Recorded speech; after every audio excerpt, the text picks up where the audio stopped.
Hello दोस्तों, एस्से writing के एक नए लेसन में आपका स्वागत है।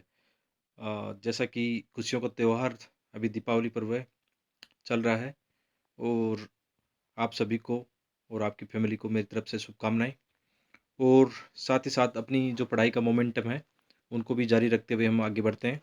आज का जो हमारा लेसन है, अब तक हमने जितने भी जो निबंध है या एसेज की बात की है, वो एक मूर्त विषय की बात की है। जैसे कि वो टॉपिक जीएस से रिलेटेड ज़्यादा दिखाई देते हैं। लेकिन आज जब हम बात करेंगे ऐसे टॉपिक पर जो अमूर्त विषय के हैं कि भावात्मक पक्ष उसका ज़्यादा मजबूत होना चाहिए, उसमें कल्पना शक्ति ज़्यादा होती है और उसको इंग्लिश में एब्स्ट्रैक्ट ऐसे बोलते हैं। तो इस ऐसे में थोड़ी-सी लिखने में कठिनाई होती है। जैसे कि बहुत सारे स्टूडेंट्स इस बात पर सहमति ज़ाहिर करेंगे कि जो अमूर्त विषय है उनको लिखने के ते समय कहीं न कहीं उनको काफ़ी विचारात्मक कठिनाइयाँ महसूस होती है कि उसको कहाँ से शुरू करना चाहिए। तो आज हम इस पर चर्चा करेंगे। हाँ, यहाँ पे मैं भी स्वीकार करता हूँ कि अमूर्त विषय पर कहीं न कहीं मुझे भी इन कठिनाइयों से गुज़रना पड़ा है।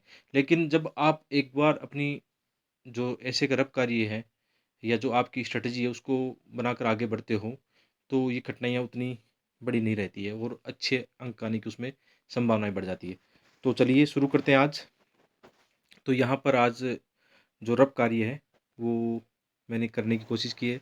तो इसी के माध्यम से हम समझने की कोशिश करते हैं कि कैसे सबसे पहले जब भी हम ऐसे का टाइटल पढ़ते हैं, तो उसको सही ढंग से समझना चाहिए। सबसे बड़ा काम ये होना चाहिए कि आप कहीं ऐसे को समझने में गलती ना कर दो, कि ऐसे में पूछा क्या गया है और आप किस टॉपिक पर किसी अन्य टॉपिक पर लिखना शुरू कर दो। तो सबसे पहले उसको तोड़ना है और समझना है। जैसे यहाँ पर है कि उस समाज में स्वतंत्रता अर्थहीन है, जिसमें गलती करने की आज़ादी नहीं है या न हो।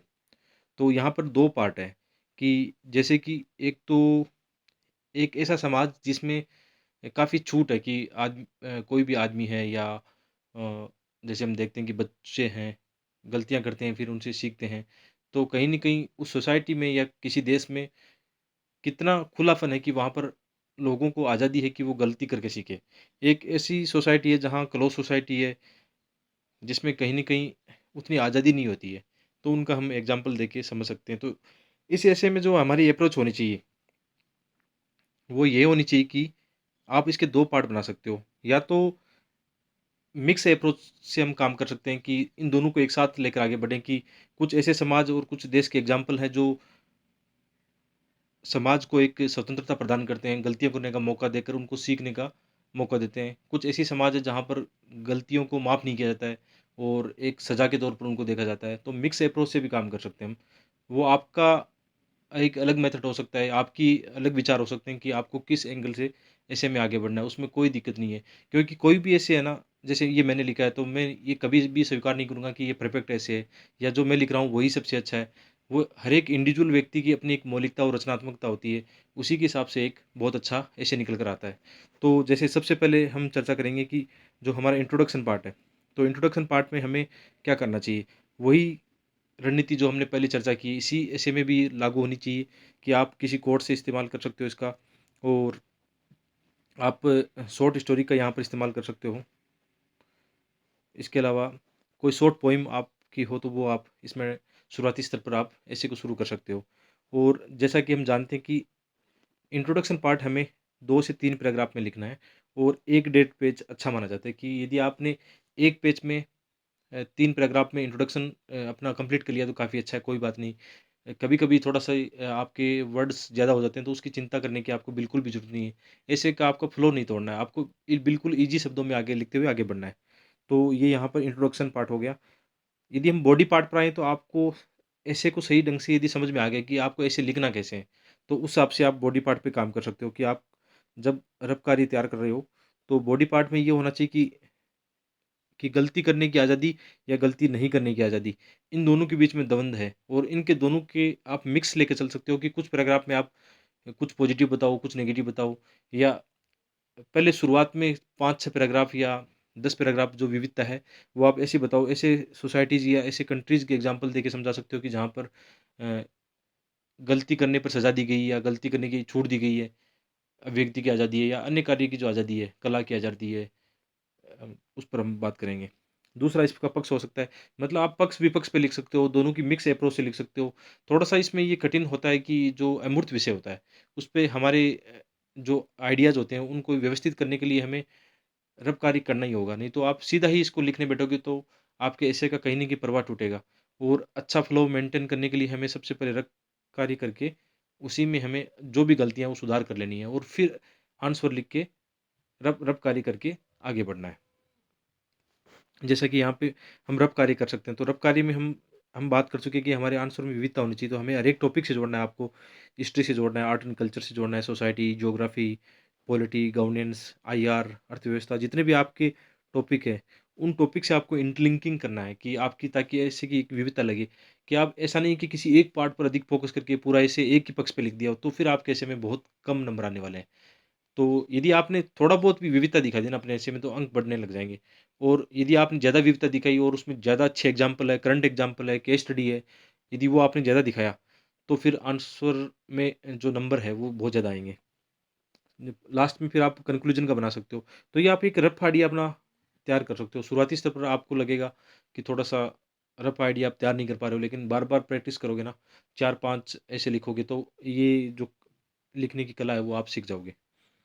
इसके अलावा हम बात कर सकते हैं कि आप कोई भी ऐसे लिखो, कि आपको जब भी ऐसे लिखना हो तो आप रफ कॉपी में ऐसे की बॉडी पर काम करना चाहिए, क्योंकि इंट्रोडक्शन पार्ट और कंक्लूजन जो पार्ट होता है वो आसान होता है।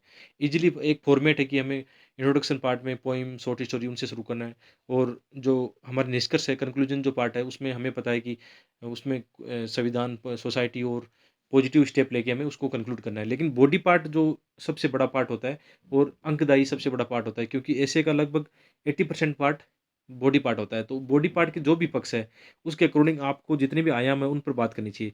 जैसे कि आपको रफ़्तारी में ऐसा तैयार करना चाहिए।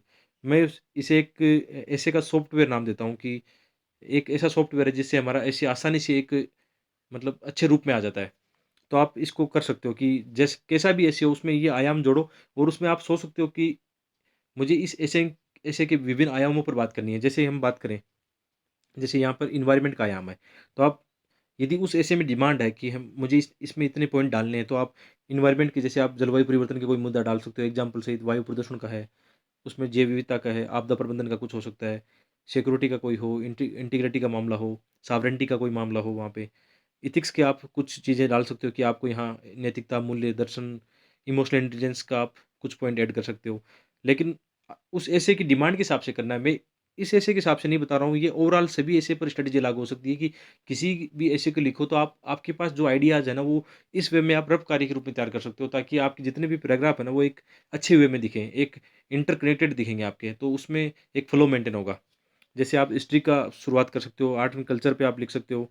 यहाँ पे जैसे इकोनॉमिक्स का है, तो इकोनॉमिक्स के अलग-अलग सेक्टर है, एग्रीकल्चर है, यहाँ पे सर्विस सेक्टर है और विनिर्माण सेक्टर है, स्टार्टअप्स है, नवाचार, इनकी आप बात कर सकते हो।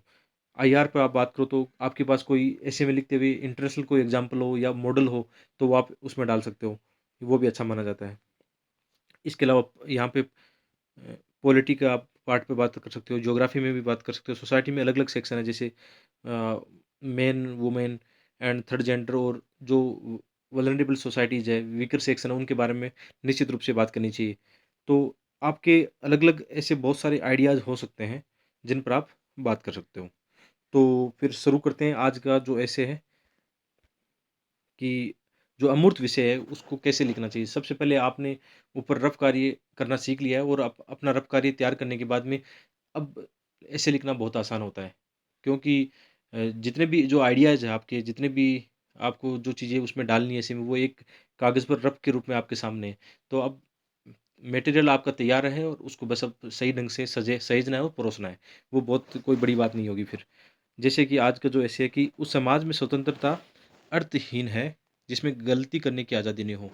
तो आगे हम पढ़ना शुरू करते हैं, कि मैंने इसको शुरू किया है, कि जैसे कि मैंने बोला है कि आपको इंट्रोडक्शन में अच्छी पोएम या कोटेशन डालना है, तो यहाँ पे देखो एक अच्छा कोटेशन है, कि हो सकता है कि आपके द्वारा कही गई बात से मैं सहमत ना हूँ, या आपके द्वारा कही गई विचारों से मैं सहमत ना हूँ, फिर भी आपके बोलने के अधिकार की मैं रक्षा करूँगा। ये वॉल्टेयर का एक अच्छा कोटेशन है, जो इस एसे के हिसाब से अच्छा मुझे लग रहा था, तो मैंने यहाँ पे डालने की कोशिश की है। आपको कोई अच्छी शॉर्ट पोएम लगे तो आप बिल्कुल डाल सकते हो। जो अमूर्त विषय है उसमें अच्छे विचार और अच्छे मौलिक विचारों की हमेशा संभावना रहती है, तो आप अपनी शॉर्ट पोएम भी यहाँ पे डाल सकते हो, बहुत अच्छा माना जाता है। फिर शुरू करते हैं कि जैसे इंट्रोडक्शन पार्ट को हम कैसे शुरू करेंगे, कि उपयुक्त पंक्तियों में वाल्तेयर द्वारा व्यक्ति की आज़ादी की रक्षा संबंधी बात कही गई है। चाहे बोलने वाला सही बोल रहा हो या गलत बोल रहा हो, लेकिन कम से कम हमें उससे सुनना तो चाहिए ना, कि उसकी बात हो सकता है समाज के लिए लाभदायक हो। जैसे कि वाल्तेयर ने एक बार कहा था कि समाज को पागल व्यक्ति की बात सुननी चाहिए, क्योंकि हो सकता है वो ऐसी बात कर जाए जिससे समाज का चिरस्थायी भला हो सकता है। इंसान बचपन से ही ऐसी अनेक गलतियाँ करके और इनसे सीख कर, यहाँ पे आपको थोड़ा-सा ध्यान रखना है कि मात्रात्मक गलतियों का ध्यान रखना है। जैसे यहाँ पे सीख कर मात्रा बड़ी आएगी। तो ये भी थोड़ा-सा एक ऐसे में जो वर्तनी की अशुद्धियाँ हैं उनको आपको विशेष तौर पर मतलब ध्यान रखना चाहिए। और यदि गलती करने की आज़ादी नहीं होती तो शायद ही आज हमारे संसार की वो प्रगति एवं विकास नहीं हो पाता जो आज दिखाई दे रहा है। यहाँ पे जैसे एक अच्छे कोटेशन का और अच्छी लाइनों का जो इस्तेमाल किया गया है, वो आपको अलग से थोड़ा-सा ये हो सकता है कि अलग से यहाँ पर जगह देके फिर लिखना चाहिए था, या ब्लैक पेन का आप इस्तेमाल कर सकते हो, तो वो अच्छा लगे फिर देखने में। जैसे ये लाइनें देखो, पढ़ने में अच्छी लग रही है और कॉन्टेक्स्ट के हिसाब से हैं, कि यदि ऐसा नहीं होता, गलतियाँ करने की और उनसे उभरने की छूट नहीं होती, तो क्या नहीं होता कि न तो कवि नज़र आता, ना ही उनकी कविताएँ, न ही पिकासो नज़र आता, न ही उनकी अनगिनत चित्रकारी। तो ये एक अपने आप विचारों में जो लयबद्धता है ना, वो आती जाएगी। सीखने की उसको ये नहीं कि हमें अलग से कुछ सीखना पड़ेगा। आपके मन में जो विचार आ रहे हैं ना, देखो मैं बार-बार ये सबसे बड़ी बात बोल रहा हूँ, जो आपके लिए अंगदायी हो सकती है, कि आप ऐसे में आपके विचारों को बहने देना, रोकना मत। क्योंकि ऐसे में अपने आप एक जीवंतता आनी चाहिए, कि ऐसा नहीं है कि जीएस के आंसर की तरह हम ये कर लें कि उसको बुलेट पॉइंट में या छोटे से फॉर्मेट में उसको समेट कर रख दें, वो नहीं होना चाहिए। तो ये ऐसे आपके विचारों की खुली उड़ान होगी, और उस उड़ान को मेरे हिसाब से उड़ने दो। अपने आप उसको बहने दो। आप जब भी ऐसे लिखो तो एक बार ये ट्राई करके देखो कि जो भी आपके विचार हैं उनको बहने दो। फिर अच्छा ऐसे अपने आप नज़र आएगा। तो आगे बढ़ते हैं। फिर अगला जो पैराग्राफ है, जैसे यहाँ पे इंट्रोडक्शन की हमने बात की कि 2-3 पैराग्राफ हमने इंट्रोडक्शन पे बात की है, और आगे अब जैसे कि बॉडी पार्ट आपका शुरू हो गया, तो बॉडी पार्ट पर हमने पहले भी बात की थी। इस ऐसे के 2 आयाम हो सकते हैं। एक तो ये आयाम हो सकता है कि ऐसे समाज, सोसाइटी और कंट्रीज़ का एग्ज़ाम्पल देंगे जहाँ पर अभिव्यक्ति की आज़ादी या अन्य जो आज़ादी की बात की गई है, उनके बारे में बात करेंगे। और एक और चीज़ विशेष तौर पर आप लोगों को ध्यान में रखनी है, कि जो आपका ऐसे का टाइटल है ना, उसको आपको बार-बार पढ़ना है। बार-बार पढ़ने से क्या होगा, आप उस टाइटल से भटकोगे नहीं, कि जैसे ही आपने 1-2 पेज लिखे तो एक बार फिर टाइटल पे आना। तो क्योंकि टाइटल को नज़रों के सामने रखोगे ना, तो फिर कहीं न कहीं आप में भटकाव की स्थिति नहीं आएगी, कि आप कहीं ऐसे के टाइटल से भटक नहीं रहे हो। जैसे मैं पढ़ते समय वापस पीछे आया हूँ, क्योंकि मुझे वहाँ तक पढ़ते-पढ़ते एक बार टाइटल थोड़ा-सा मिस होने लगा था, कि उस समाज में स्वतंत्रता अर्थहीन है, जिसमें गलती करने की आज़ादी नहीं हो।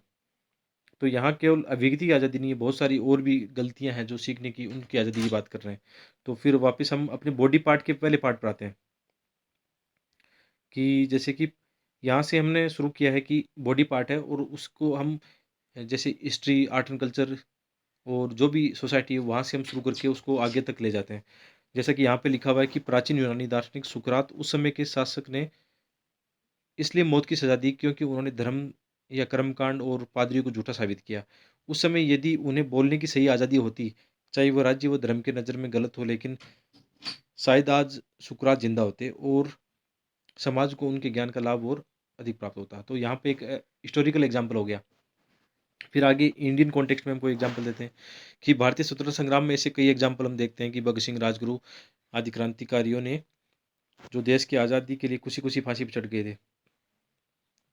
तो यहाँ पे ये समझने वाली बात है कि हम ऐसे एग्ज़ाम्पल भी डाल सकते हैं, कि लेकिन वो कॉन्टेक्स्ट फिट होना चाहिए। तो जैसे कि यदि उन्होंने अपने मन को गलत सरकार से लड़ने की आज़ादी नहीं दी होती, तो हमारी स्वतंत्रता भी काफ़ी दूर होती। तो जैसे यहाँ पे ये फिट नहीं बैठ रहा है, लेकिन आप 1-2 बार इस वाक्य को पढ़ोगे, तो समझ में आएगा कि हाँ, ये मतलब जुड़ सकता है उससे। जैसे अगला पैरा है कि महात्मा गांधी जी को भी अंग्रेज़ों ने भारतीय दंड संहिता की धारा 124 के तहत सरकार के खिलाफ बोलने के लिए गिरफ्तार किया, और उन्हें भी उस दौर में व्यक्ति की आज़ादी के लिए कुछ दिनों तक जेल में सज़ा काटनी पड़ी। जैसे कि इस ऐसे में आप देखो कि थोड़ा-सा ऐसे कुछ शब्द भी बीच में से छूट रहे हैं, और अ, कहीं न कहीं राइटिंग भी उतनी अच्छी नहीं है, क्योंकि ये जब हम 3 घंटे में ऐसे लिखते हैं, तो पहला ऐसे जो होता है, उस पे कई बार हम टाइम ज़्यादा लगा देते हैं। तो आपको टाइम मैनेजमेंट पे भी ध्यान रखना है कि 1.5 घंटे में पहला ऐसे पूरा करना है, 1.5 घंटे में दूसरा वाला ऐसे करना है। तो यहाँ पे फिर जल्दबाज़ी में जो ऐसे लिखते हैं, उसमें थोड़ी-सी कहीं न कहीं राइटिंग भी उतनी अच्छी नहीं होती है, तो उसको इग्नोर करिएगा। आगे बढ़ते हैं। जैसे कि अगला पैरा है कि हाल ही में भारतीय सर्वोच्च न्यायालय ने भी ऐसे केसों का हवाला दिया जिसमें व्यक्ति की आज़ादी के साथ-साथ मौन रहने आदि मामलों में भी व्यक्ति की आज़ादी संबंधी अधिकार के विस्तार की बात की है। और फिर एक और अगला पैरा, और उसमें एग्ज़ाम्पल, थॉमस एडिसन ने 10,000 असफलताओं के बाद आधुनिक दुनिया को रोशनी देने वाले बल्ब का आविष्कार किया। यदि उस समय उनके परिवार एवं एडिसन अपने आप को गलतियाँ करने की इजाज़त नहीं देते, तो आज का संसार अंधेरे में रहता। थोड़ा-सा ये यहाँ पे एक्सट्रीम वाक़ई, इसकी बजाय ये होना चाहिए था कि हो सकता है कि जो रोशनी का विकास है थोड़ी देर के बाद होता या काफ़ी समय बाद होता। तो एक्सट्रीम जो सेंटेंस है उनसे भी हमें बचना है। एकदम ईज़ी सेंटेंस उनका हमें इस्तेमाल करना है।